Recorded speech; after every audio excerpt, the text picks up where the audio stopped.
जैसा कि आप सबको पता है कि आजकल मानसून का सीज़न है। अगर आपको एकदम से तेज़ बुखार हो जाए और बुखार के साथ आपको सर में दर्द हो या आंखों के पीछे दर्द हो या आपका दिल ख़राब हो रहा हो या आपके सारे जोड़ों में दर्द हो बुखार के साथ, या फिर अगर आपको बहुत ज़्यादा थकावट महसूस हो रही हो, तो आप डेंगू बुखार का शिकार हो सकते हैं। सबसे पहले तो आप अपने करीबी मुआलिज से रब्ता करें और अपना खून का basic test CBC complete blood picture वो लाजमी कराएं।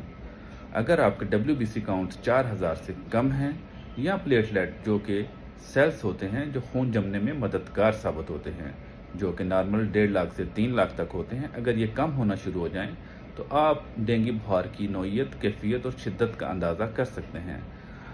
इसके लिए आप एहतियाती तदाबीर करें, मसलन कि जैसा कि आप फुल स्लीव्स पहने आजकल के मौसम में, मॉस्किटो रिपेलेंट्स इस्तेमाल करें, मॉस्किटो वगैरह जिस्म पे लगा के बाहर निकलें, और अपने घरों में कहीं भी पानी खड़ा होने ना दें।